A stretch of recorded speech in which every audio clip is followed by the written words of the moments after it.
Esperanza te quiere invitar a formar parte de esta gran comunidad digital, en donde compartimos las asambleas virtuales semanales, así como el panorama político-electoral nacional e internacional.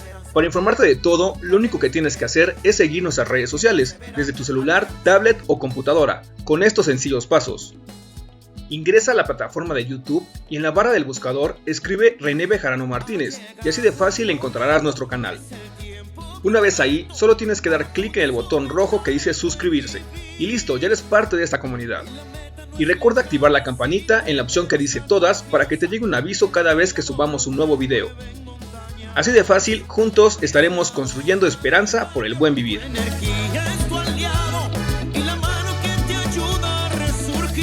Movimiento Nacional por la Esperanza.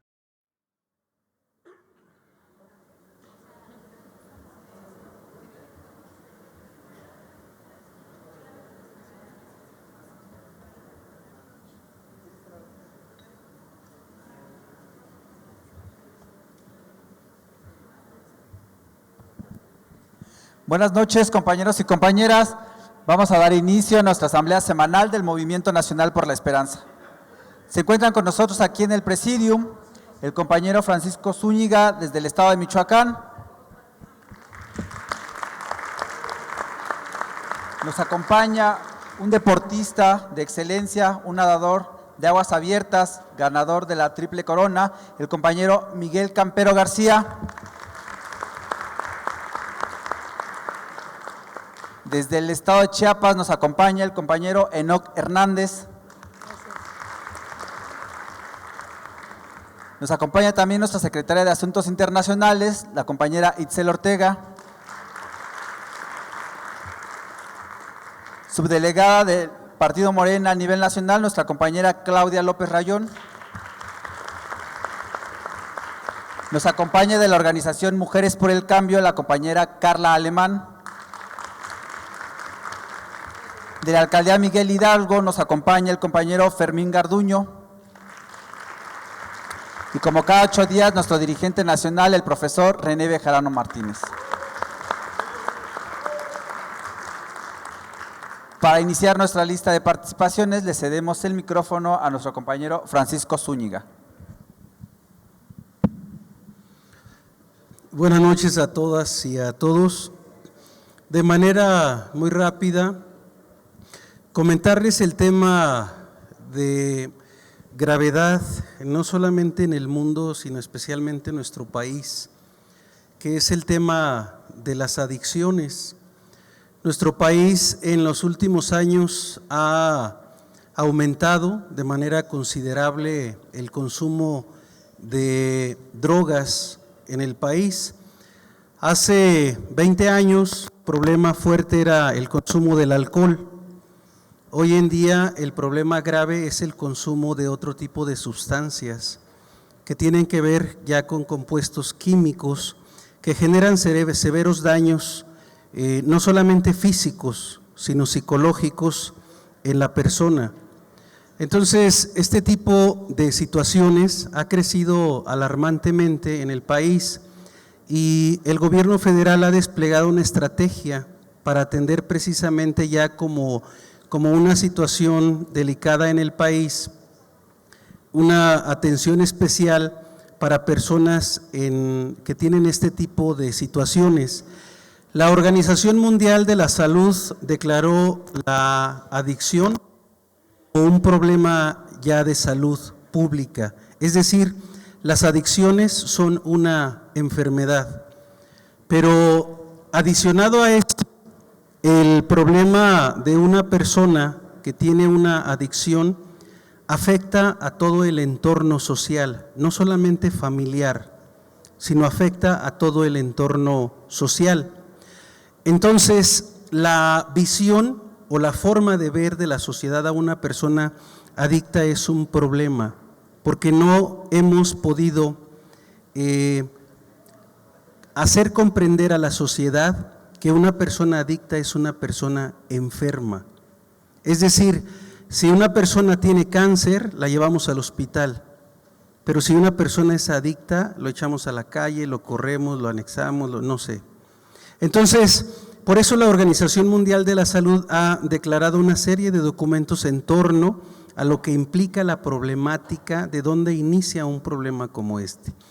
Pero desafortunadamente este tipo de situaciones en los jóvenes, sobre todo, adolescentes, tenemos desafortunadamente en centros de vida, de rehabilitación, clínicas, desde las de más prestigio hasta las más pequeñas.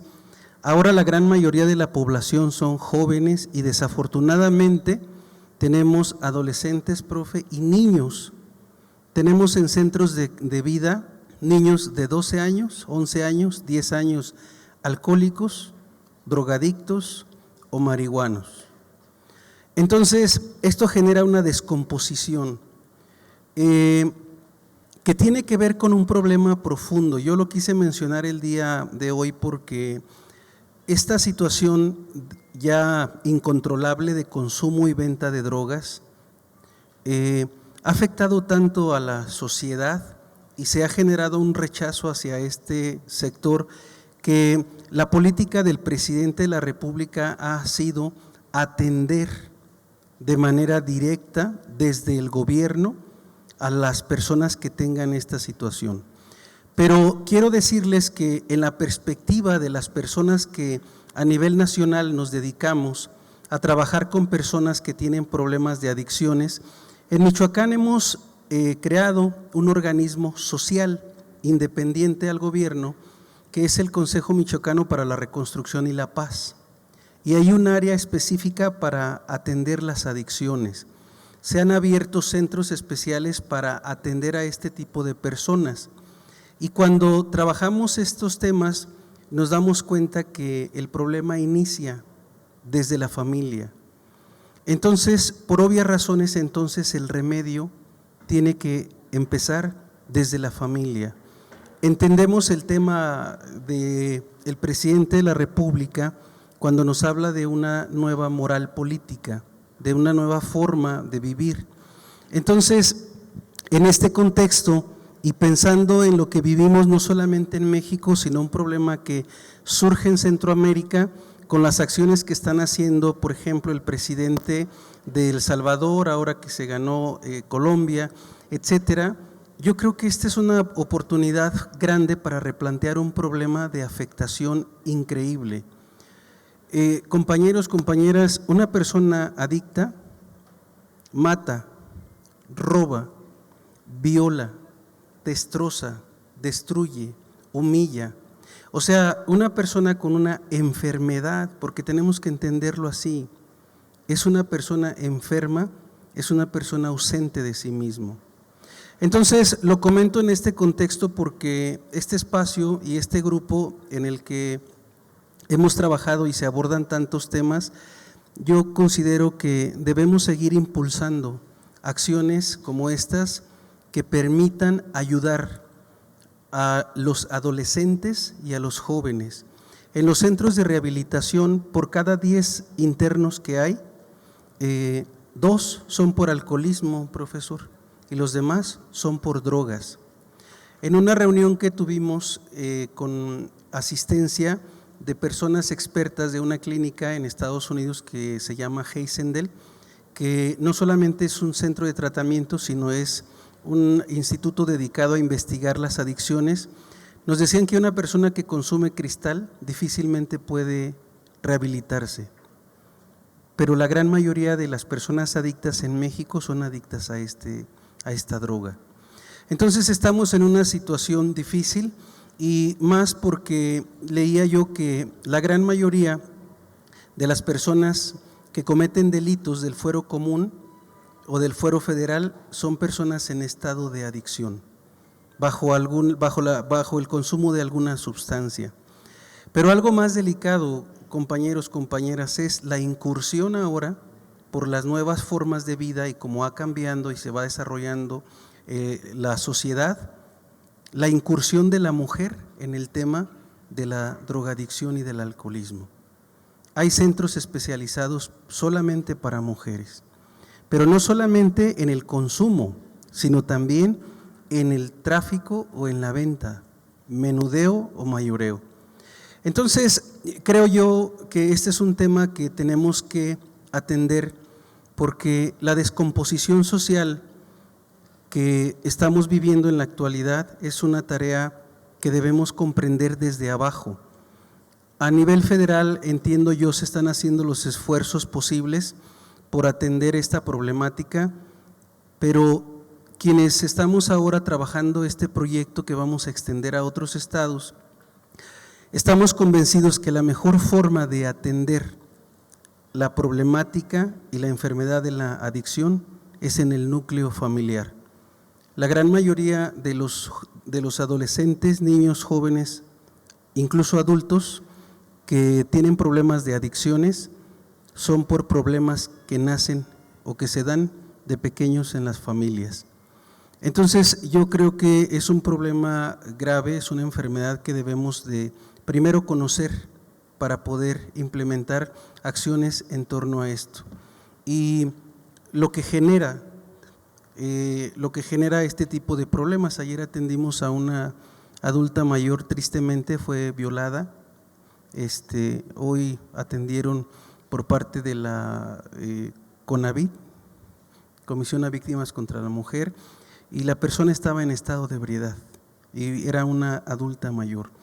Entonces yo lo pongo en este foro porque es uno de los espacios más importantes dentro de nuestro movimiento, dentro de nuestro ideal. Tenemos que rescatar, ya no hablo de adultos ni de jóvenes, tenemos que rescatar a nuestros niños y a los jóvenes. Entonces lo dejo, muchas gracias por el espacio y cualquier cosa en la que podamos aportar, tenemos nosotros este consejo donde ya tenemos algunos años trabajando y esforzándonos por ayudar a personas con este tipo de problemas. Gracias. Muchas gracias, compañero Francisco, por esta información tan importante. Ahora le cedemos el micrófono a nuestro compañero Miguel Campero. Buenas noches a todos, muchas gracias.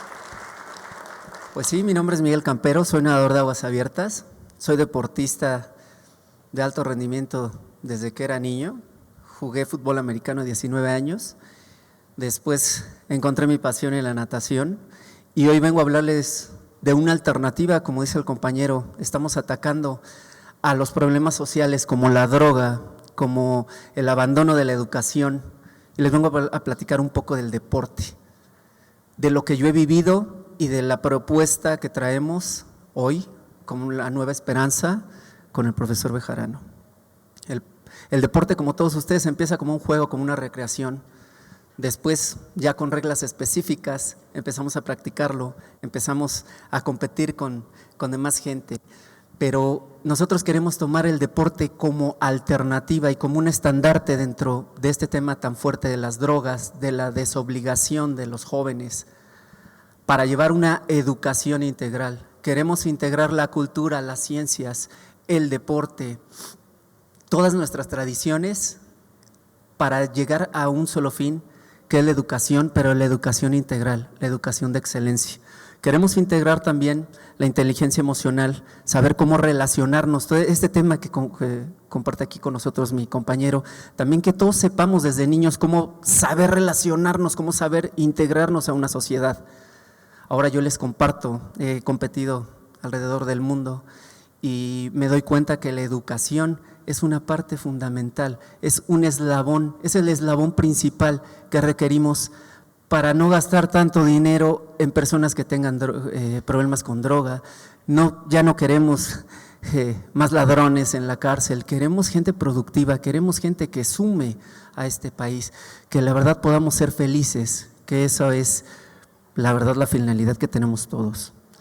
Hoy, en este tiempo, nos damos cuenta también que solo los empresarios y el gobierno apoyan a deportistas hechos. Yo tengo 3 récords mundiales, 16 récords nacionales y ahora me pueden escuchar, pero hoy yo no vengo a hablar por mí. Hoy yo vengo a hablar por los próximos campeones mundiales, por los próximos campeones olímpicos, que de verdad les puedo decir que a nivel internacional tenemos el nivel para poder hacerlo. De verdad yo, se lo dije al profe Bejarano, mi triple corona la comparto con todo el pueblo de México, con todos los niños, y el objetivo que tiene Miguel Campero, que tiene la Nueva Esperanza, es ver a muchísimos individuos, muchísimos ciudadanos que puedan sumar al país. Y el deporte lo queremos agarrar como estandarte para empezar esta lucha, para sumarnos a la Nueva Esperanza de México. Como lo dijo Platón, toda cosa que nace requiere una causa. Y nuestra causa, como el deporte en México, es apoyar a la Nueva Esperanza con nuestro líder, del presidente del Movimiento Nacional por la Esperanza, el profesor René Bejarano Martínez.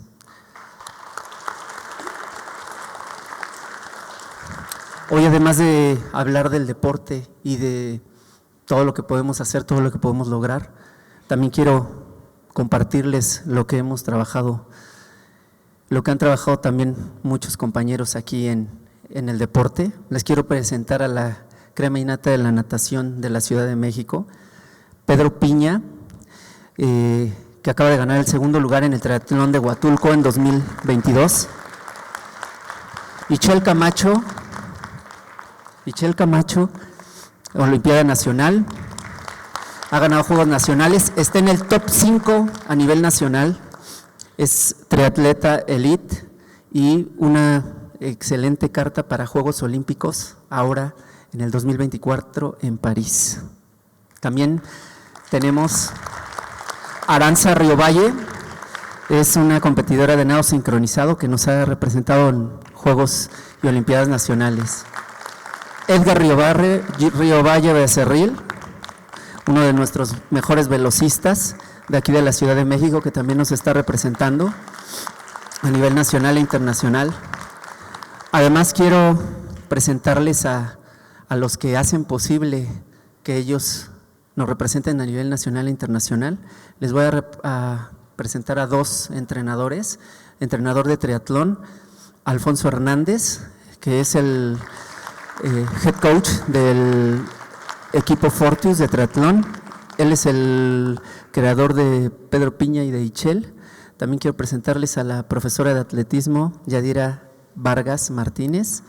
Ella es entrenadora de las selecciones de la Escuela Militar de Medicina, de Odontología y de Ingeniería.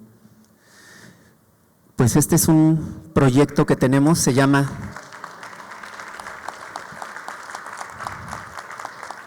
Campero 180, que venimos proponiendo la educación integral, tomando el deporte como estandarte, para tener también ciudadanos que aporten y que marquen la diferencia en nuestro país y también fuera de nuestro país a nivel mundial. Muchas gracias. Muchas gracias, compañero Campero, y un gran aplauso para nuestros compañeros deportistas de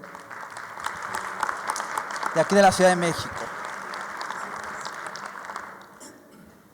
Para continuar con nuestra ronda de participaciones, le cedemos el micrófono a nuestro compañero Enoc Hernández. Muchas gracias, muy buenas noches a todas y a todos los compañeros. Profe René, muchas gracias. Qué bonito se siente estar en esta mesa y poder compartir temas que son tan importantes y tan sensibles, el tema de las adicciones y buscar alternativas de solución para nuestros enfermos, porque al final del día ya se dio la explicación, son personas enfermas que requieren de atención profesional y atención digna. Qué bueno que tengamos aquí a un talento y a varios talentos del deporte, porque la mejor medicina para alejar a los jóvenes y a los niños de las drogas, el alcohol, la prostitución, la delincuencia, es precisamente el deporte. Y bueno, pues a muchos de nosotros también nos toca el tema social, que es el tema de la participación política. Y en ese sentido, para los que no me conocen, porque he tenido aquí ya la oportunidad de estar en algunas asambleas, yo vengo de Chiapas, de una comunidad que se llama Miguel Hidalgo, en un municipio pequeño que se llama Jiquipilas, pero radico en San Cristóbal de las Casas porque migré de mi comunidad a San Cristóbal, porque allá estaba la Facultad de Derecho de la Universidad Autónoma de Chiapas y pude terminar mi carrera como abogado. Provengo de una familia de agricultores, mi padre apenas logró cursar el tercero de primaria, mi madre no pudo ir ni siquiera a la primaria porque no habían las condiciones en aquel tiempo para que ellos se hubieran podido preparar académicamente. Sin embargo, mi madre me enseñó a ser una persona respetuosa y mi padre me enseñó a ser una persona de trabajo, y con esas dos enseñanzas he podido salir adelante. Jamás le falto el respeto a nadie y procuro ganarme las cosas con el sudor de mi trabajo y de mi frente, y eso me ha permitido ser regidor, presidente municipal, diputado local, secretario de Estado, coordinador de gabinete, y tener participación incluso en asociaciones civiles enfocadas a temas de educación, de salud particularmente. Sin embargo, como todo mexicano, como todo chiapaneco, tengo una nueva esperanza, y para mí estar aquí en esta asociación nacional, en esta asociación civil, el Movimiento Nacional por la Esperanza o por una nueva esperanza y por el buen vivir, para mí es un motivo de motivación, es para mí una escuela de formación política, es para mí un espacio y una plataforma que me permite aprender para ser mejor cada día, no solo como persona, sino también en mi participación política. Me vengo a poner a sus órdenes y a decirle, profe René Bejarano, líder nacional del movimiento, que con las reglas que emitió la semana pasada el Comité Ejecutivo Nacional del Partido Morena, del Movimiento de Regeneración Nacional, con la ratificación que dio ayer en su exposición la maestra Berta Luján Uranga, presidenta del Consejo Político Nacional, de que el proceso va, de que las reglas ya están, con los compañeros del Movimiento Nacional por la Esperanza, tomamos la decisión de participar, porque de eso se trata, de empoderar la participación ciudadana, pero decirles que lo vamos a hacer con un espíritu de unidad, con un espíritu de inclusión, con un proyecto que consolide la estructura, que fortalezca a las candidatas y a los candidatos que en su momento el partido postule para las elecciones del 2024, donde usted lo ha dicho y estoy completamente de acuerdo con usted, el reto es garantizar con votos el triunfo para darle continuidad a este gran proyecto de la Cuarta Transformación, y no es solamente ganar la presidencia de la República, sino también las senadurías, las diputaciones federales, para fortalecer desde las cámaras donde se legislan las leyes que aterricen y fortalezcan la Cuarta Transformación y fortalezcan este proyecto que encabeza el presidente Andrés Manuel López Obrador. Vamos a participar el 30 de julio, tenemos nuestros congresos distritales, en Chiapas son 13 distritos, tendremos 130 consejeros, tenemos la confianza de que vamos a lograr salir adelante. No demeritamos a ningún compañero de los que también aspiran, somos 4 o 5 aproximadamente los que hemos decidido participar. Bienvenida a la participación, jamás estaré por impedir que alguien lo haga. Bienvenida a la participación, no le hagas a otro lo que no quieras para ti, y si a mí me dan la oportunidad de participar, bienvenida la participación de todas y de todos.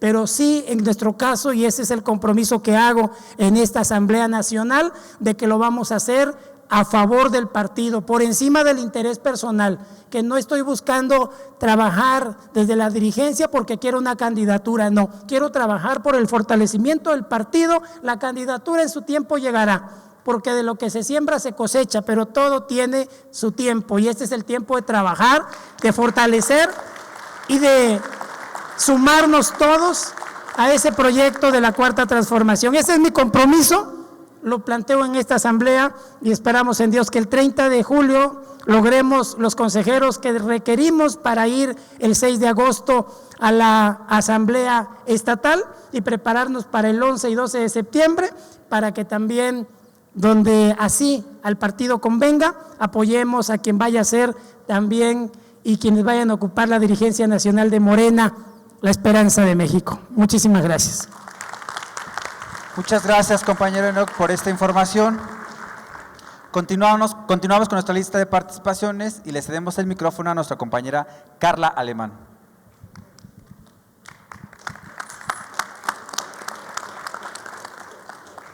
Buenas noches a todos, soy Carla Alemán, vengo del Estado de México, represento Coacalco de Berriozábal y agradezco, por supuesto, la oportunidad que el profesor René me brinda esta noche y compartirla con ustedes.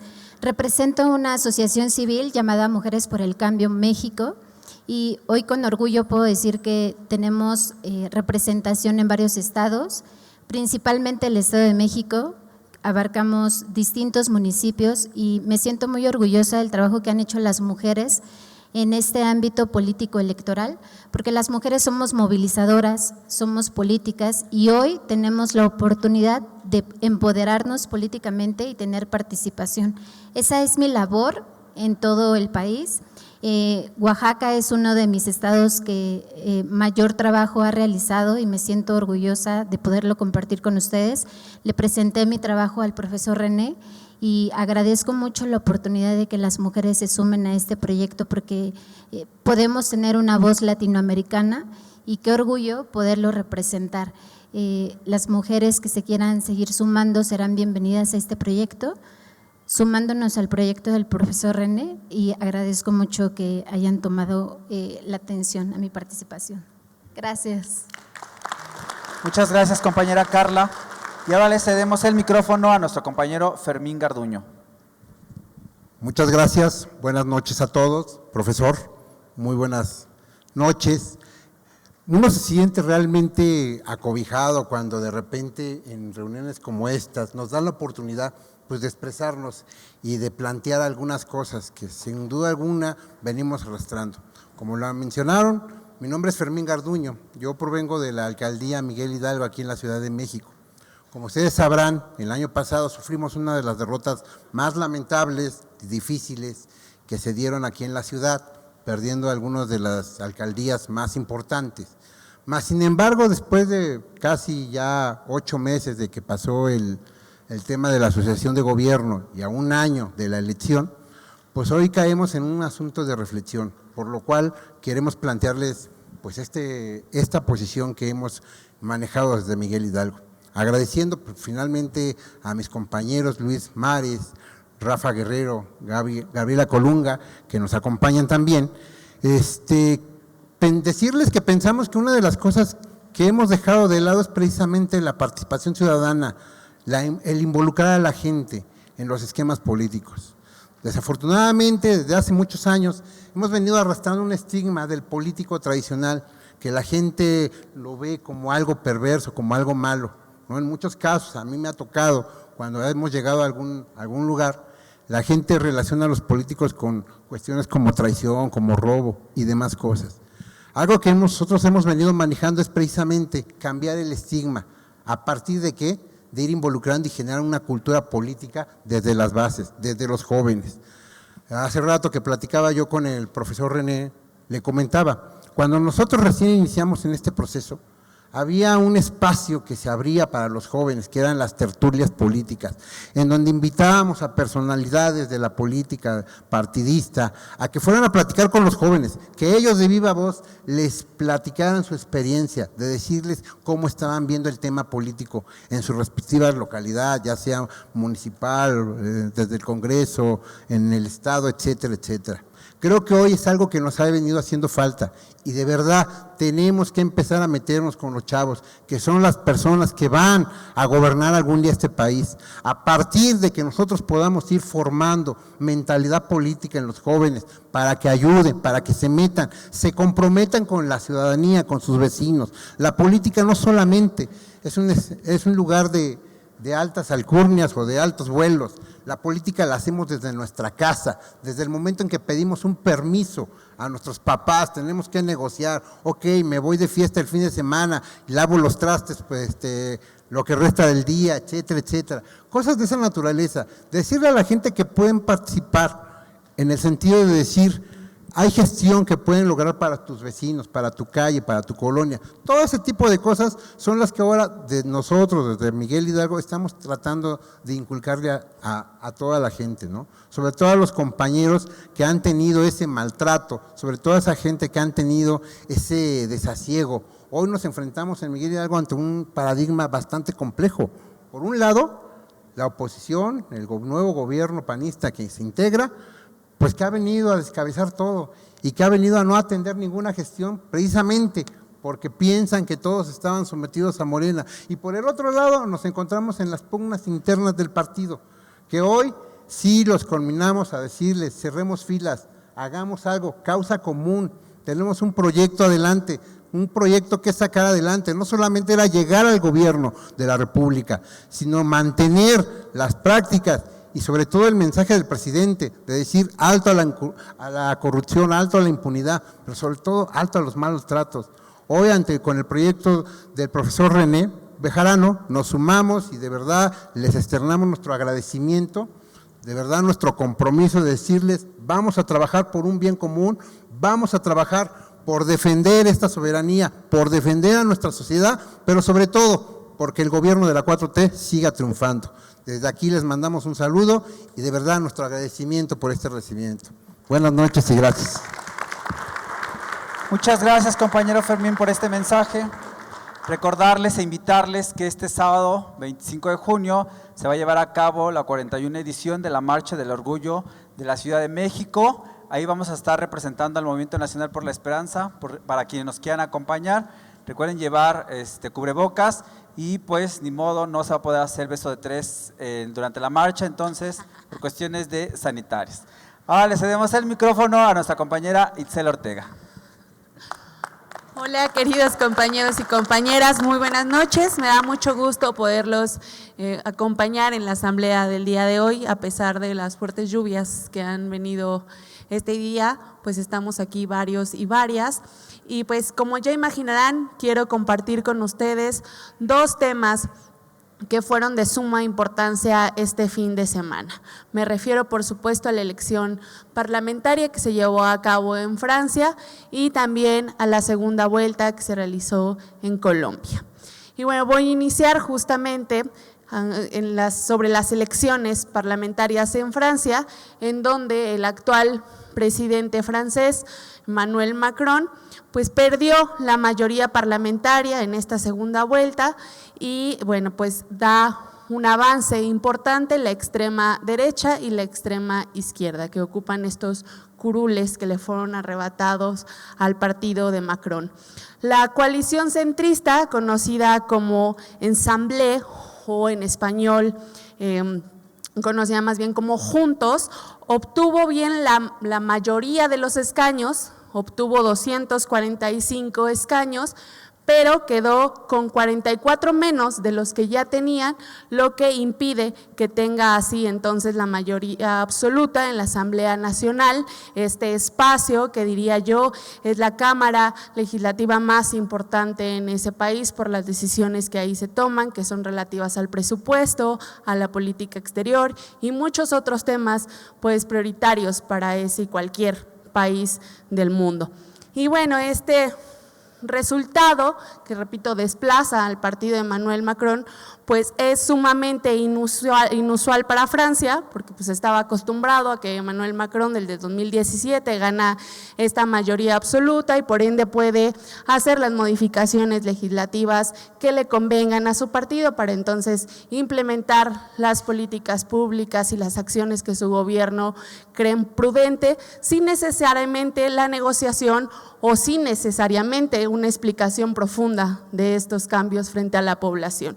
Entonces, pues aquí, además de este inusual resultado, de esta inusual pérdida para Macron, pues también resalta mucho el desempeño que obtuvieron los partidos de Le Pen, de este personaje que ya hemos platicado mucho aquí, que obtuvo 89 escaños, y también la alianza de izquierda encabezada por Mélenchon, que obtuvo 131 escaños. Aquí es importante destacar que esta coalición de izquierda pues está conformada de manera muy diversificada.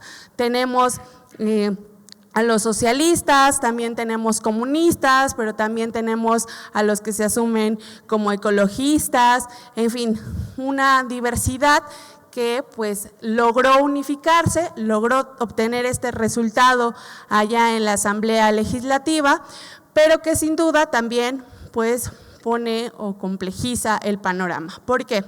Porque como podrán ver en las imágenes que ahí nos están proyectando, pero que están ahí, que van a ver ustedes en su pantalla, pues se destaca sobre todo allá en los periódicos, pues que va a ser un periodo de ingobernabilidad, que va a ser un periodo de desestabilidad, que Macron es un presidente minoritario, en fin, que sus políticas, para concluir, que sus políticas están, o sus reformas están en peligro, que va a ser difícil que él pueda cumplir con sus promesas, que fueron las que lo llevaron al gobierno, porque Macron tendría entonces que aliarse ya sea con la izquierda o con la derecha para conseguir estos 44 votos, y lo interesante aquí es de dónde va a hacer o con quién va a hacer alianza Macron para conseguir pues esta mayoría absoluta que ha perdido. Por un lado, la alianza Nueva Unión Popular Ecológica y Social, conocida por sus iniciales en francés como NUPES, que es liderada por Jean-Luc Mélenchon, pues como les decía, es sumamente diversa, y eso también hacia el futuro pues va a complicar que haya una visión unificada sobre muchos temas que se van a discutir en ese espacio. Esperemos que la unidad de las izquierdas en aquel país no sea solamente electoral, es decir, para concretar este triunfo, sino más bien que siga sólida en todo el proceso legislativo que les tocará asumir, y que evalúen con seriedad las propuestas que van a llegar a la Asamblea por parte de la Presidencia, que valoren realmente lo que es beneficioso para la población francesa, y que sí se vuelvan una oposición en decisiones o iniciativas que saben van a perjudicar a la población francesa. Va a ser muy interesante el papel que va a jugar esta izquierda, repito, no va a ser sencillo por la diversidad misma que hay, pero esperemos realmente hagan un papel digno de las izquierdas mundiales. En cuanto a la extrema derecha, pues es un partido que también desafortunadamente dio un gran salto, lo que le permitió obtener un número importante de curules, y aquí lo preocupante es que esta sí es una fuerza que tiene presencia propia en el Parlamento, que no necesitó, digamos, de coaliciones de muchos partidos, sino fue pues tal cual una formación de uno solo que viene desde tiempo atrás, a diferencia de la izquierda y la del partido incluso del presidente Macron. Entonces, pues esta agrupación, conocida como Agrupación Nacional, pues seguramente por esta fuerza va a buscar apoderarse de las comisiones más importantes de esa asamblea, como lo pueden ser la de finanzas, o que redacta el tema del presupuesto nacional, o la de defensa, o la de política exterior, en fin, estas tan estratégicas para las decisiones de ese país.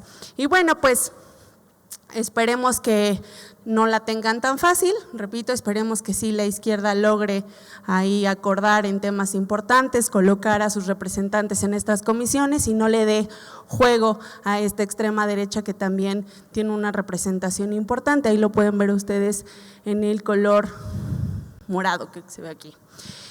Y bueno, pues será a partir entonces ya del 28 de junio, día en que va a tomar posesión esta nueva Asamblea Nacional de Francia, cuando veremos cómo el partido de Macron va direccionando estas negociaciones para sacar adelante sus reformas. Veremos a quién fortalece, si a la derecha o a la izquierda, cómo se logra organizar estas dos nuevas agrupaciones políticas en la Asamblea, y veremos el contrapeso que logra hacer la izquierda allá en Francia, que hay que reconocer se ha apoderado de un muy importante número de curules allá en ese espacio parlamentario. Entonces, pues a pesar de que llegó la extrema derecha, pues también hay un triunfo importante para la izquierda que hay que reconocer y hay que estar al pendiente de cuál es el desenlace. Y bueno, el otro tema pues es Colombia, que eligió ya antier al primer presidente progresista de su historia, por fin lo lograron, y fue con el triunfo del ex senador y ex guerrillero Gustavo Petro, que se impuso justamente en esta segunda vuelta electoral, que logró llegar la izquierda con un discurso pues realmente de cambio, con una promesa de transformar un país pues muy dividido y que ha vivido muy fuertes crisis, dejando atrás por fin el odio y, como él lo dijo, impulsando una política del amor. Petro, este candidato que fue representante del pacto histórico, venció con 50.44% de los votos, es decir, obtuvo poco más de 11 millones de votos contra el millonario independiente, que aquí nos ha comentado el profesor, que hizo una campaña impresionante a través de las redes sociales, de TikTok y todo esto que logró llegar a los jóvenes, que obtuvo 47.34%, es decir, 10 millones de votos de Rodolfo Hernández. Según este conteo, hubo una ventaja de 700.603 votos, una diferencia importante, pero además que es muy destacable porque la participación ciudadana fue histórica. La gente de Colombia salió a votar para que este cambio pudiera realmente concretarse. Se trata en ese sentido pues de una victoria histórica para la sociedad colombiana y también, por supuesto, para América Latina. Para que podamos dimensionar la importancia del triunfo de Petro y también de la vicepresidencia Francia Márquez, pues hay que recordar y hay que recalcar siempre, porque no nos vamos a cansar de decirlo, que Petro será el primer mandatario de la nación emanada del progresismo, que este fue un hito justamente que se logró no solo enfrentando a los rivales que competían en esta segunda vuelta, sino que también tuvo que enfrentar una oligarquía que durante muchos siglos en ese país mantuvo asfixiada a la población colombiana y que incluso cerró con sus estrategias sucias pues todas las posibilidades de que este cambio se pudiera dar por la ruta democrática. Hasta el día domingo que lo logramos y se olvidaron de esas malas estrategias que ellos tenían, no lograron parar este triunfo que pone de alguna manera un fin a este dominio de estas élites que, pues digamos, se apoderaron del poder, pero además que son un grupo muy característico que, pues primero se caracteriza por la indiferencia que ha tenido ante las necesidades más sentidas de la población colombiana, que además implementó en el gobierno, en el sistema burocrático de Colombia, pues una rapaz corrupción que era muy evidente y que dañaba muchísimo al progreso de esa nación, que también saboteó el proceso de paz que se estaba buscando allá concretar, que estaba buscando precisamente poner fin a este conflicto armado que lleva ya más de 60 años, casi 60 años, y que ha dañado igual a la población, que la ha atemorizado, que la ha hundido en una violencia realmente cruel, y además también un grupo que pues ha generado violencia a conveniencia para también poder implementar y concretar sus necesidades, para poder concretar y lograr sus intereses. También un grupo que impuso medidas muy perniciosas a la economía de las mayorías, que dañaban en todos los sentidos a las familias colombianas, e incluso estas medidas fueron recrudecidas en medio de la pandemia. Deshumanizadamente no les importó si las familias tenían con qué comer, si no podían ir a trabajar, en fin, una oligarquía que jamás vio hacia el pueblo de Colombia. En fin, el triunfo de Petro y Francia es respuesta al final de todas estas necesidades, de todas estas exigencias que la sociedad colombiana ha venido arrastrando por tantos años y que además se reivindicaron en este amplio movimiento ciudadano que logró por fin articularse para rechazar estas políticas regresivas del presidente, de los últimos presidentes, pero que yo creo se recrudecieron con el último presidente, con Iván Duque, que es el peor presidente que Colombia ha tenido en toda la historia. Entonces, en buena hora que Colombia se logró cambiar, que llegó a lograr el compañero Petro, y yo concluyo con este párrafo que quiero compartirles para tratar de resumir esta felicidad y este gran logro para nuestra región. El pueblo colombiano ha derrotado al bipartidismo conservador y reaccionario. Es así que se ha sumado a la ola progresista y democrática en nuestra querida América Latina.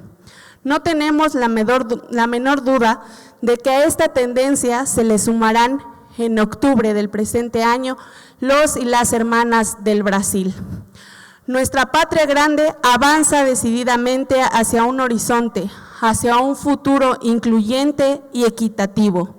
Observamos que existen las condiciones necesarias para que llegue a todos los países de América Latina el buen vivir, o como diría la nueva vicepresidenta de Colombia, Francia, para que el vivir sabroso invada a toda la región. México, además, seguirá jugando un papel protagónico en hacer realidad el sueño bolivariano de la unidad latinoamericana. ¡Que viva Colombia! Muchas gracias, Itzel, por este panorama internacional. Y ahora le cedemos el micrófono a nuestro dirigente nacional, al profesor René Bejarano Martínez. Muchas gracias, Miguel. Buenas noches, compañeras, compañeros que están presentes aquí desde la Ciudad de México en la Asamblea Semanal del Movimiento Nacional por la Esperanza, correspondiente al martes 14 de junio del año 2022. Agradezco especialmente la participación. Ahí estoy chueco aquí, entonces, ¿me lo corriges? Del martes 21 de junio, con razón dije, pues sí, ya rejuvenecí una semana. Les agradezco especialmente a las compañeras y compañeros deportistas jóvenes del país que nos saludaron hace un rato. El deporte es una actividad que requiere mucha fuerza de voluntad, disciplina, convicción, espíritu y también buenos hábitos. El deporte fortalece al cuerpo, al alma y al espíritu. Enaltece a quienes lo practican y a quienes comparten, como nosotros, el orgullo de tener amigas, amigos, conocidos, familiares que destacan por su entrega y compromiso. Entre más deporte haya en una sociedad, más sana es y mejor avanzará. Tendremos mayor y mejor calidad de vida y sabremos sortear las dificultades que nuestra existencia enfrenta, porque hay equilibrio emocional y también nos permite enfrentar mejor a las enfermedades que al paso del tiempo podemos ir contrayendo. El deporte mexicano requiere seguir siendo impulsado. La pandemia demostró que si fuéramos un país más aplicado en la actividad deportiva, quizás hubiéramos sorteado más y mejor la pandemia, los contagios. Muchas personas quizás hubieran enfrentado mejor la enfermedad si tuvieran mejor condición física, si no tuvieran los padecimientos que se volvieron endémicos en México, como el sobrepeso, la diabetes, la hipertensión y todos los males que, entre otros, este tipo de padecimientos se generan muchas veces por causas hereditarias, pero otras veces por los malos hábitos que desde la muy temprana edad tenemos, nuestra adicción a los azúcares, a la comida chatarra, a la vida sedentaria, y que impide que el cuerpo esté debidamente retroalimentado. Muchas gracias, compañeras, compañeros, por estar aquí. Nos da mucho orgullo. Gracias al compañero Campero y sobre todo a los entrenadores, el maestro y la maestra Yadira. Muchas gracias, Alfonso, por venir a darnos una muestra de que hay futuro para nuestra juventud. Nuevamente, muchas gracias.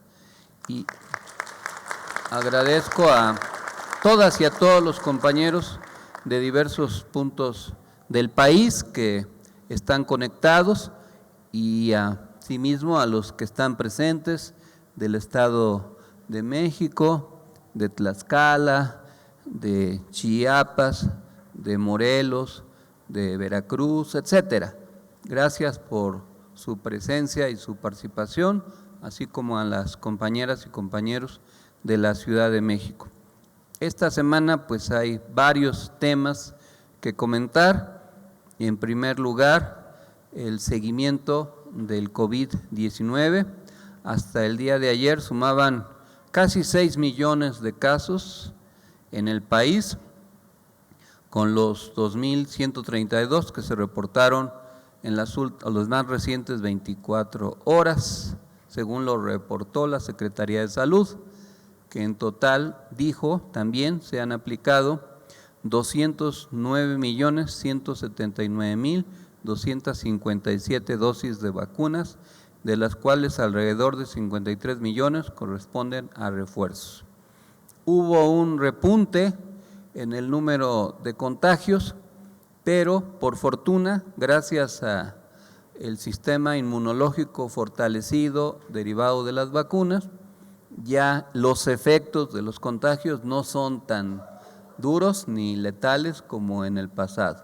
Muchas personas, conocidos varios de ellos, se han contagiado, personajes del gobierno y de otras áreas, pero han sobrellevado ya con menos dificultades este asunto y probablemente si seguimos vacunándonos en el futuro, pues ojalá no, pero si nos contagiamos pueda ser como otros contagios. No es lo mismo que una gripa, pero podemos decir que en el futuro, si nuestro sistema inmunológico es fuerte y nos atendemos a tiempo, podemos superar mejor los contagios. En otro tema, se ha comentado un supuesto desabasto de alimentos por inflación y aumento en los precios de energéticos. Al respecto, además de la política para contrarrestar la inflación, el gobierno de la Cuarta Transformación trabaja en otra estrategia para reducir los precios de los alimentos. Respecto a los combustibles, la inflación no ha impactado tan severamente a México como a otros países, por ejemplo Ecuador, y el presidente garantizó que se mantendrán los mismos precios de gasolina y de luz. Hay que resaltar que México puede subsidiar el precio de la gasolina sin decretar los aumentos porque cambió la política energética. Si hubieran seguido el modelo neoliberal, ahorita estaríamos padeciendo otro gasolinazo, porque como en el mundo creció el precio del petróleo, pues y como importamos una buena cantidad de gasolina, pues entonces el efecto del aumento del petróleo provoca el incremento del precio de la gasolina y México tendría que incrementar ese precio. Pero gracias a que estamos refinando más gasolina y que México tiene una nueva refinería en Texas, que se incrementó la capacidad de refinación en las que ya existían y que además el precio del barril del petróleo subió y eso genera ingresos adicionales. Entonces los ingresos adicionales de la venta de petróleo, aunado a la mayor capacidad de refinación para crear gasolina en México, propicia que se pueda subsidiar con lo que se gana de más venta de petróleo a mayor precio, el precio de la gasolina. No, otros países no lo pueden hacer o porque no tienen petróleo o porque padecen una política neoliberal. El caso más renombrado ahora recientemente es Ecuador, que vive una insurgencia cívica en contra del gobierno de Guillermo Lasso, de corte conservador, porque decretó un incremento del precio de los combustibles y eso ha propiciado una inconformidad que el gobierno ha respondido decretando el estado de sitio en varias regiones del país. Vamos a ver cómo evoluciona ese asunto en el marco de la ola creciente del movimiento progresista en nuestro continente, porque de Sudamérica pues ya nada más son 4 países los que tienen gobierno conservador: Brasil, Ecuador, Paraguay y Uruguay. Y como ya dijo Itzel, en octubre todo parece indicar que el gobierno brasileño va a estar encabezado por Luis Ignacio Lula da Silva, y por lo tanto ya nada más serán 3 países los que tengan gobierno conservador de todos los demás, y eso si es que no cae el gobierno de Guillermo Lasso en el Ecuador. Ya veremos cómo evoluciona este asunto, pero hay que destacar la política energética del gobierno mexicano. En lo que se refiere al tema de la sequía, se dijo que más de la mitad de México se enfrenta actualmente a una sequía de moderada a grave, según la Comisión Nacional del Agua, en medio de un calor extremo que los científicos atribuyen al cambio climático. En la extensa área metropolitana de Monterrey, donde viven unos alrededor de 5.3 millones de personas, la sequía y los años de lluvias por debajo de la media han provocado una escasez de agua en toda la ciudad. La ciudad comenzó en junio a limitar el acceso al agua a 6 horas al día, lo que obligó a las escuelas a ajustar horarios de clases y provocó compras de pánico de agua embotellada que vaciaron los anaqueles de los supermercados. También crecieron las protestas y el enojo de la población contra las empresas embotelladoras de refrescos y cerveza, cuyas concesiones federales les han permitido seguir extrayendo agua, aunque los residentes se queden sin ella.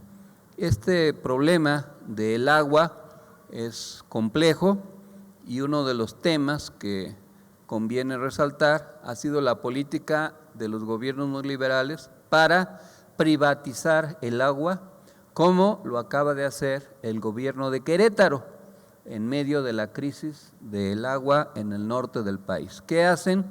Le entregan a los campos de golf, a algunas de las grandes empresas, concesiones, son tolerantes con la construcción de pozos ilegales para extraer el líquido, para desviarlo, para robárselo, y eso hace que una buena cantidad del agua que debía llegar a la gente se especule con ella y se apoderen de ella unos consorcios nacionales, extranjeros o grandes negocios. Como en otros temas, hay una injusta distribución de un recurso natural, pero el agua, desde la concepción de la izquierda, no es una mercancía, es un derecho humano, y por eso el Estado tiene la obligación de garantizar el acceso al agua, porque es vida y se necesita modificar la política que al respecto existe.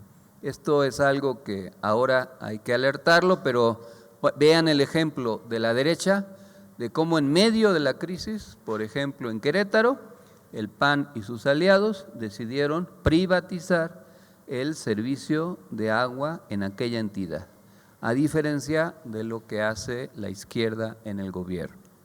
En otros temas, acerca del foro de las principales economías sobre energía y clima, el presidente Andrés Manuel López Obrador participó en este evento, en el que dio a conocer las 10 acciones que lleva a cabo el gobierno de México para hacer frente al cambio climático. 1. Modernización de 16 plantas hidroeléctricas. 2, Pemex reducirá hasta en 98% las emisiones de gas metano. 3, producir en 2030 el 50% de vehículos cero emisiones. 4, parque fotovoltaico en Sonora con capacidad para generar 1000 megawatts. 5, compromiso con 17 empresas estadounidenses para garantizar inversiones en energía eólica y solar. 6, parques solares en la frontera norte para exportar energía eléctrica a California y otros estados de la Unión Americana. 7, autosuficiencia en la producción de combustibles. 8, rehabilitación y construcción de plantas coquizadoras. 9, inversión de $1,500 millones al año para la reforestación. Y 10, para 2024 producir el 35% de energía a partir de fuentes limpias y renovables. Y este es otro tema sobre el que hay que contrarrestar las campañas de la derecha. La derecha ha señalado insistentemente que en México el gobierno de la 4T es un gobierno contrario al medio ambiente, a las energías limpias y contrario a combatir el calentamiento global derivado del cambio climático. Eso es falso. Claro, hay una herencia difícil de contrarrestar en algunos rubros. Por ejemplo, las termoeléctricas pues no pueden dejar de funcionar y funcionan a partir de combustible. Todavía se tiene que estar utilizando en algunos casos carbón o combustibles fósiles, y la industria automotriz también va muy rezagada con respecto a otros países porque todavía los autos híbridos o los autos eléctricos o los sistemas de transportación eléctricas pues no han avanzado como en otros lados, pero sí hay la convicción de ir avanzando, y este es un ejemplo de lo que al respecto se viene haciendo. A diferencia del gobierno de Trump, el gobierno de Biden tiene un cambio en la política en este tema, y el gobierno de México puede seguir reforzando sus políticas en defensa del medio ambiente. En otro tema importante, rumbo al año 2024 y la competencia que se derivará en ese tiempo, que se tendrá en ese tiempo, el Comité Ejecutivo Nacional del Partido Morena aprobó su convocatoria para la renovación de los órganos de dirección interna que se llevará a cabo los días 17 y 18 de septiembre con el fin de prepararse para las elecciones del 2023 en el Estado de México y Coahuila y las del 2024. Hay un calendario para esto y un conjunto de recomendaciones que yo quisiera hacer. En primer lugar, tenemos que cuidar a Morena. No podemos destruir un esfuerzo que costó mucho sacrificio y que es un baluarte para el cambio democrático. Por eso debe transitarse este proceso de renovación interna de manera institucional, sin conflictos internos. No debe haber violencias, ni descalificaciones mediáticas recíprocas, ni escándalos, ni sabotajes, ni se debe permitir que el proceso se enturbie con la participación de grupos de otros partidos o de poderes fácticos que intenten socavar el proceso que se va a desarrollar. Tiene que haber madurez de parte de la militancia, tiene que haber mucha responsabilidad, sensatez, cordura, estabilidad emocional y que por ende el proceso sea productivo, virtuoso, que no se convierta en un círculo vicioso de desgaste y deterioro interno que tenga su costo externo en una serie de pugnas que tiendan a convertirse interminables y que terminen finalmente en los tribunales electorales, estatales o federal, y que permitan, por ende, que otras fuerzas decidan lo que corresponde a la militancia. Se ha escogido un procedimiento ajustado a la realidad de lo que es ahora Morena, porque desafortunadamente desde el año 2015 no se han renovado los órganos de dirección, no se tenía o se tiene un padrón confiable de militantes y simpatizantes, y pues se tuvo que decidir convocar a este procedimiento. Pudo haberse obviado, pero quizás sería peor, porque entonces nos tendríamos que ir hasta después del 2024 en la renovación de los órganos internos.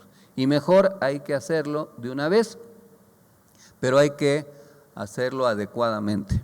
A nadie se le va a ir la vida, ni nadie dejará de tener valor personal o político si es o no congresista, consejero o dirigente estatal o nacional.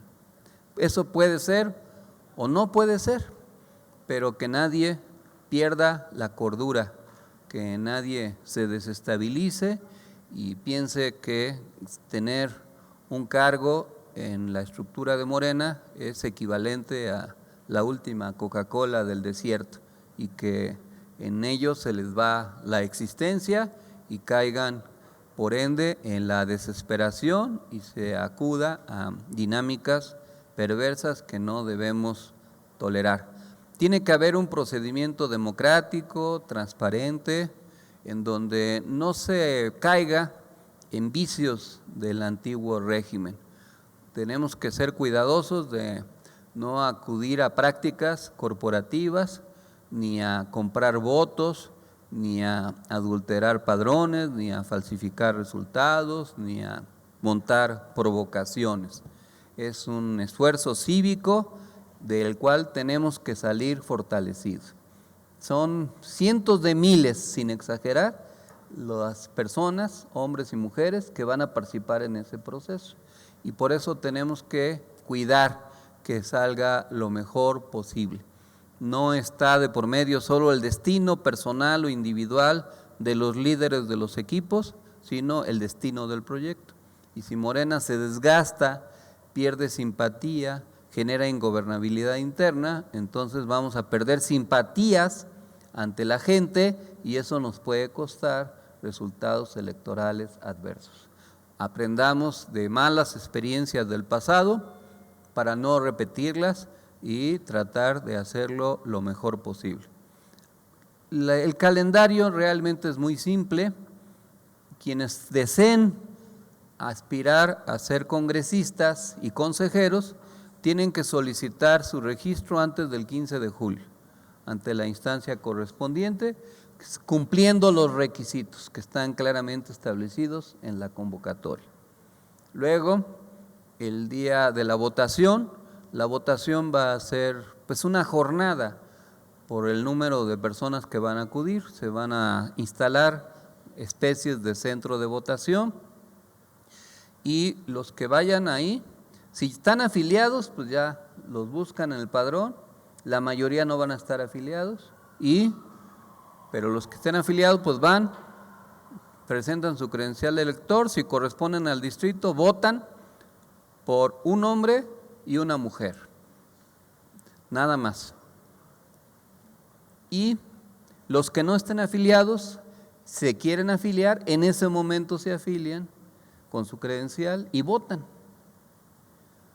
Y ya se van a hacer los cómputos al final de la jornada electoral. Son 300 distritos, entonces eso va a suceder en todo el país.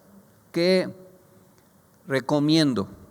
Si quieren tener mayores o mejores resultados.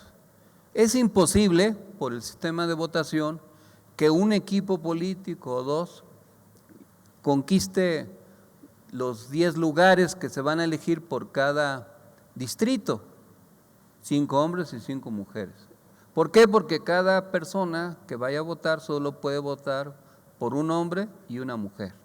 No puede votar por 10. que en ese caso pues, sí se podría hacer una planilla de 10 y el que tenga más votos se lleva los 10, pero aquí no. Aquí solo se puede votar por una mujer o por un hombre.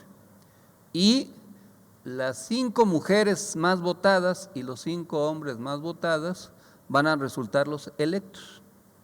Por lo tanto, va a haber, si todas las asambleas se hacen, todas las votaciones se hacen, 3,000 congresistas, 10 por cada uno de los 300.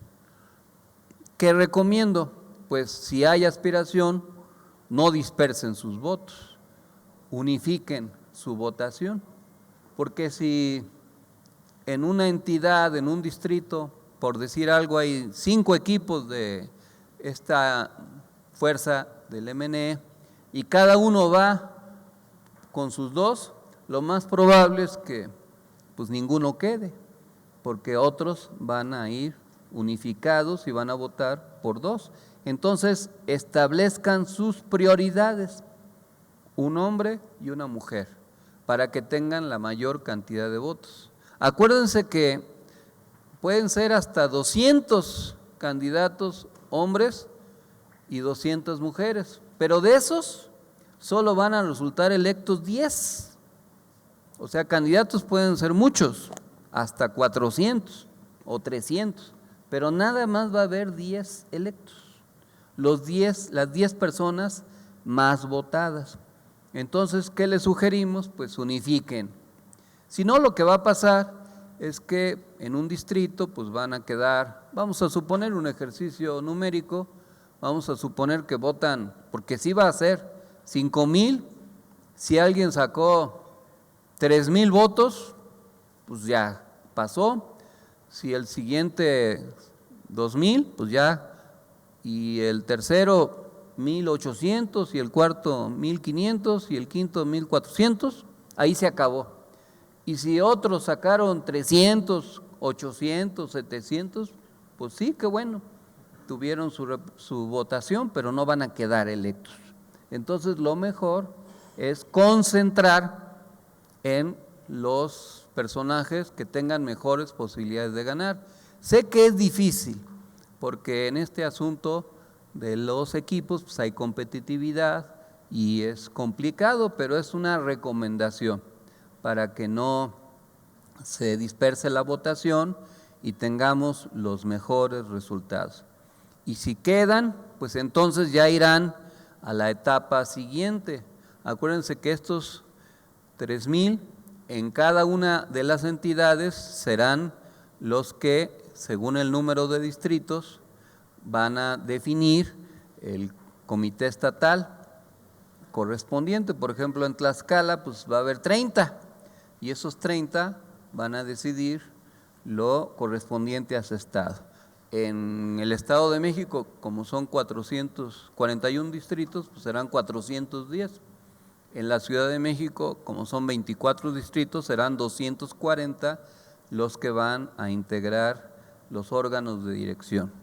Y esos 3,000 después van a elegir a nivel nacional a un Consejo Nacional, y ese Consejo Nacional después va a elegir a un Comité Nacional, con la excepción del presidente y la secretaria general, que fueron electos conforme al procedimiento anterior por decisión del Tribunal Federal Electoral. Es decir, todos los demás cargos sí se van a hacer, pero además va a haber un congreso en donde se van a modificar algunos ordenamientos internos. ¿Quiénes van a estar en el Congreso? Pues los 3,000 o los que resulten electos, los 3,000. No hay que impedir que se refleje la votación.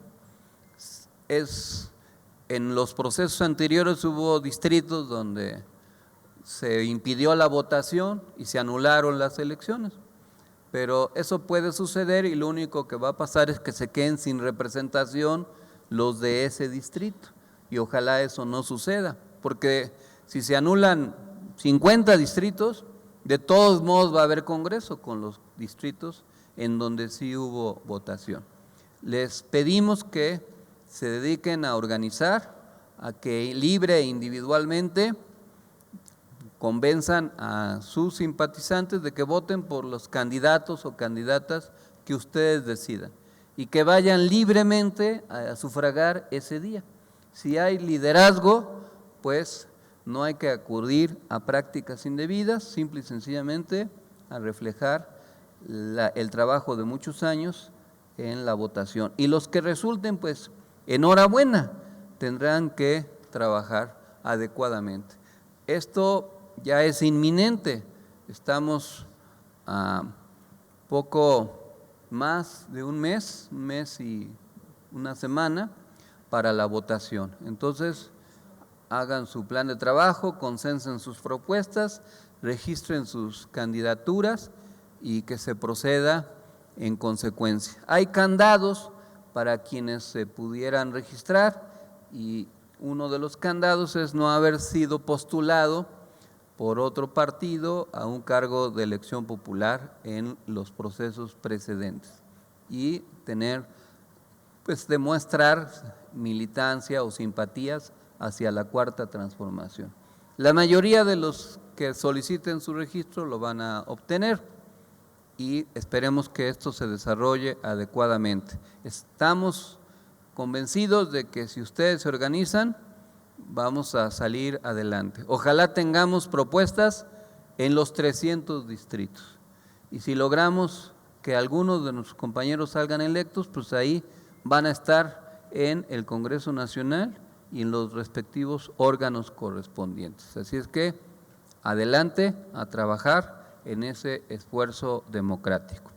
Por otra parte, en el tema de la reforma electoral, el coordinador de Morena de la Cámara de Diputados, Ignacio Mier Velasco, anunció que en julio su bancada iniciará, o sea, la bancada de Morena, una consulta nacional sobre la reforma electoral. La democracia es libertad para decidir qué camino a seguir, a quién seguir o cambiar de rumbo. La democracia electoral necesita reglas claras y parejas para todos, y en julio nos declaramos listos para iniciar la consulta nacional sobre la reforma. Esta reforma, al igual que el cambio del horario de verano y la de la Guardia Nacional, pues va a depender mucho de cómo se concluya o qué curso tenga la crisis interna en el PRI, porque hay un conflicto por el mal desempeño de su presidente, Alito Moreno, y si es removido puede haber un cambio de línea política y puede haber una actitud distinta para legislar negociadamente las reformas en curso. Veremos si esto sucede o si sigue este liderazgo con las líneas políticas que al respecto se han venido señalando. De acuerdo, por otra parte, México es el país con la mayor alza de salarios mínimos de América Latina, de acuerdo con una publicación conjunta entre la Comisión Económica para América Latina y el Caribe, mejor conocida como la CEPAL, y la Organización Internacional del Trabajo. México destaca entre las economías de la región al registrar los aumentos en sus salarios mínimos reales más pronunciados desde 2018, pero principalmente en 2020 con un aumento en alrededor de el 16%. Como ya señaló la compañera Itzel, hubo un resultado importante para la izquierda en Francia, donde la coalición de izquierda logró avanzar, y en Colombia, donde a pesar de todo, el movimiento progresista logró la presidencia de la República. Aquí vemos el mapa de cómo está ya el continente. En Centroamérica solamente Guatemala, Belice y Panamá no son de izquierda. En el Caribe, Haití principalmente, y en Sudamérica solamente 4 países: Ecuador, Paraguay, Uruguay y Brasil. Somos optimistas porque pensamos que Brasil va a tener un gobierno de izquierda, democrático. En el pasado Uruguay estuvo gobernado por el Frente Amplio, ojalá pueda regresar y estaremos atentos a la crisis por los energéticos que se está viviendo en Ecuador y de ahí el papel de la Revolución Ciudadana. Pero si se fijan, pues hay una emergencia democrática y de izquierda. Y México, pues de alguna manera fue el principio para detonar ese cambio. Y por eso es tan importante que México siga teniendo un gobierno democrático y de izquierda. Y así lo entienden las derechas y por eso han afinado su estrategia, están invirtiendo, se anunció en días pasados la creación de una asociación, creo que se llama Patria Unida o algo así, de derecha, para formar cuadros de la derecha y para tratar de cambiar la correlación de fuerzas en México que les permita a las derechas recuperar el poder. No nos podemos confiar, hay que tener cuidado, recuérdense el trago amargo, además de por las traiciones que se vivió en la Ciudad de México, ya habremos de hacer en algún otro momento un análisis de la situación actual en la Ciudad de México, pero hay que revisar todo lo que está pasando en el país y tratar de salir lo mejor librados para la contienda que se avecina. Les mandamos como cada semana el análisis de los temas y actores que abonan, que equilibran, que fortalecen o debilitan a la Cuarta Transformación para que ustedes lo analicen. También la tendencia de aprobación de Andrés Manuel López Obrador, que tuvo otra recuperación durante la semana para colocarse en 56.4%, otras encuestas lo colocan por encima del 60%, pero al final de cuentas es un nivel de aprobación muy importante. Y por último, las actividades de la semana. Dile a Celeste que estoy en reunión, ¿no? Las actividades que estuvimos haciendo en el transcurso de la semana, pues tienen que ver con las audiencias que a lo largo de estos días hicimos. Tuvimos la oportunidad de estar en Temascalcingo, en la zona Mazahua, el pasado domingo. Muchas gracias a la compañera Jessica que nos recibió y a los compañeros que estuvieron en esa asamblea el Día del Padre.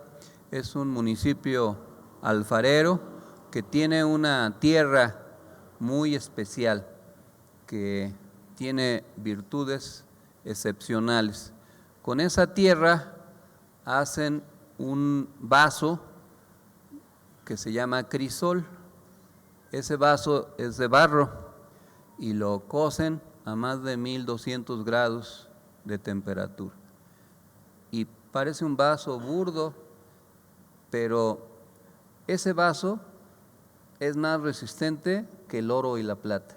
Se llama crisol porque ese barro resiste más el fuego que el oro y la plata, aunque su apariencia sea diferente. Yo les decía a los mazahuas que son como el crisol porque son del color de la tierra, pero son sólidos y fuertes como ese vaso que crean, que se llama crisol, porque se han curtido en las peores condiciones y han sobrevivido. Y aunque no brillan como el oro y la plata, su temple es superior. Y así debiéramos ser todos nosotros, más allá de la apariencia física y de las características antropológicas de cada quien. Lo importante es el temple, el carácter, la fortaleza de espíritu para salir adelante, y el temple se construye básicamente en la adversidad, porque en la adversidad es donde se mide de qué estamos hechos. Y así como es el lodo que se vuelve barro y que al fuego se fortalece y se hace más resistente que el oro y la plata, aunque no brille, pues así debemos ser nosotros como militantes, resistentes ante la adversidad para salir adelante en nuestras tareas. A eso los invito. Vamos a seguir trabajando en estos días, recorriendo el país. Tenemos el próximo domingo una asamblea estatal en Morelia, Michoacán. Ahí estaremos el día 25. El 29 voy a estar en una asamblea en Ciudad Juárez. Después, los días 2 y 3, corresponde ir a Sinaloa, empezando por Mazatlán y terminando en Los Mochis durante 2 días. Y luego estaremos yendo a otros lugares, estamos afinando la agenda, muy probablemente vayamos a Nayarit, todavía no se confirma, pero lo que sí está confirmado es que el día 10 iremos a Yucatán, el día 14, si no mal me acuerdo, estaremos en Topilejos, como yo le digo, porque está bien lejos, en Topilejo, allá en Tlalpan, y luego a mediados de julio en Zacatecas, si se confirma, y así estaremos recorriendo el país. Este fin de semana vamos a reunirnos en una comida de agradecimiento con los jóvenes que participaron protagonistamente en el encuentro Juventudes del MNE, porque no vamos a dejar suelto esa iniciativa. Pretendemos darle continuidad para el segundo encuentro de jóvenes del MNE que haremos el 1 de octubre. Invitamos aquí a los jóvenes deportistas, ojalá nos puedan acompañar, va a ser comida sana, puro chicharrón, prensado, moronga y mucho carbohidrato, no es cierto, va a ser comida sana y ojalá nos puedan acompañar para darle continuidad al trabajo con los jóvenes. El triunfo en Colombia se logró gracias a que al final el proyecto de Gustavo Petro concitó y despertó y entusiasmó a muchos jóvenes que en la primera vuelta no fueron a votar. Esa fue la diferencia y eso habla de la importancia que tiene la participación de la juventud. Por eso nosotros desde ahora vamos a insistir en el tema sin jubilar a nadie. Los jóvenes vitalicios como yo y otros muchos vamos a seguir siempre mientras existamos, pero necesitamos la renovación generacional como una puerta estratégica para un país como México, en donde los jóvenes no deben ser vistos solo como el futuro, sino ya como el presente de realizaciones. Muchas gracias, compañeras y compañeros. Hasta la victoria siempre. Y ahora, para concluir nuestra asamblea semanal, nos ponemos de pie para entonar nuestro himno nacional mexicano.